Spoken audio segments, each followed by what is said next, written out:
Bonjour à toi. Je continue aujourd'hui sur les obstacles à la reconversion professionnelle. Donc, nous en avons déjà vu trois. Et aujourd'hui, nous en voyons un qui est très important, mais auquel on ne pense souvent pas, qui est le fait de prendre en compte son état d'esprit, son moral, c'est-à-dire d'entretenir au quotidien son moral. Alors, je suis Laure, je suis fondatrice d'une étincelle et j'accompagne les personnes aux multiples intérêts et aux profils atypiques à construire leur parcours professionnel avec science, conscience et joie. Donc, aujourd'hui, le fait de ne pas prendre en compte son état d'esprit, son moral au quotidien. Qu'est-ce que cela va faire? Quatre choses principales. Tout d'abord, cela va faire que tu vas perdre confiance en toi. Évidemment, si tu n'as pas le moral, si tu n'as pas d'énergie, si tu ne te sens pas bien, que tu es négatif sur ton environnement, sur ta vie, eh bien, tu vas pas avoir confiance, hein, au contraire. Donc ça, c'est le premier point vraiment principal. Le deuxième point que cela va faire entraîner, c'est que tu n'ouvriras pas tes possibles parce que tu n'auras pas confiance en toi et en la vie.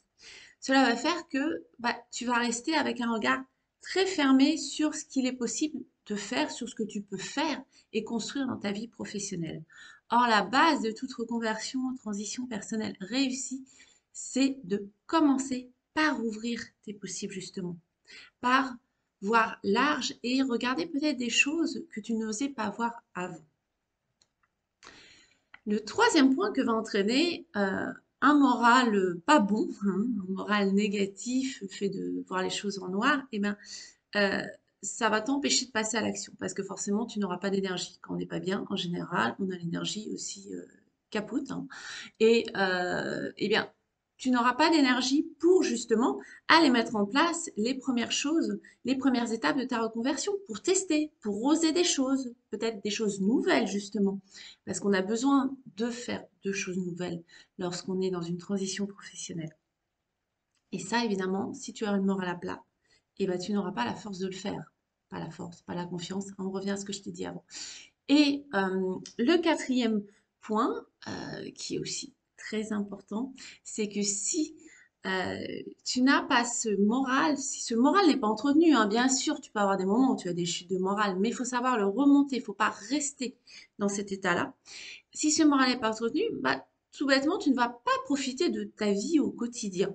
Tu vas être pas bien dans ta vie au quotidien. Or, euh, quand j'entends qu'on veut aller vers un métier qui ait du sens, vers un épanouissement professionnel, vers justement se sentir bien autant dans sa vie professionnelle que personnelle, eh bien, si c'est pour aller vers ça et que à chaque instant de ta vie, tu ne sais pas être bien, tu ne sais pas être heureux, joyeux, tu ne sais pas être tout bêtement bien dans le moment, est-ce que justement ça a un sens de vouloir aller vers un épanouissement sans prendre en compte chaque moment de ta vie, parce qu'il est là l'épanouissement. Donc tu vois que travailler sur son moral, son état d'esprit est vraiment primordial si tu veux aller vers une reconversion épanouie, hein, et réussie, hein, tout bêtement. Donc il y a des choses pour le changer. C'est pas parce que tu dis, ah, moi j'ai tendance à être négative, à être pas bien, à avoir l'esprit qui tourne, ça je peux rien faire, je suis comme ça. Non, c'est pas vrai. On a tous les possibilités, le moyen de changer ça et de savoir travailler dessus, de savoir un peu apprivoiser ton moral et ton état d'esprit. Et pour ça, évidemment, ça se travaille.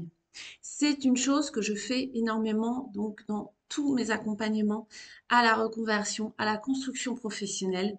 Pourquoi justement? Parce que c'est primordial. Pour moi, l'un ne va pas sans l'autre. Donc, si pour toi justement, tu sens que c'est le moment de passer cette étape, d'aller plus loin, tu peux tout à fait aller découvrir la métamorphose, qui est l'accompagnement où je présente ces deux parties, hein, où on travaille vraiment sur tout ce qui est construction professionnelle, outils pour trouver ton chemin, pour construire ton chemin, même avec de multiples intérêts, pour voir justement comment tout cela s'agence, et à côté, la connexion à soi.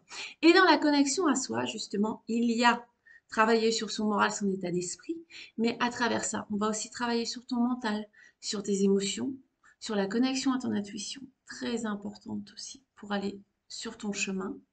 Voilà, entre autres choses. Donc tu vois, la connexion à soi regroupe pas mal de choses et vraiment, toute une série de choses qui te permettent de sentir que tu vas dans le bon chemin, qui te permet d'aller dans ce chemin, d'avoir l'énergie pour, d'avoir la motivation pour.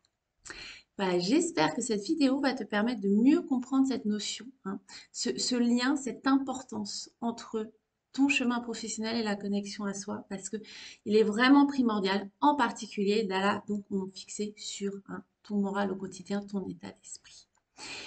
Voilà, je te souhaite une très belle journée et petit clin d'œil parce que cela me fait rire depuis que j'ai fait ce cadrage.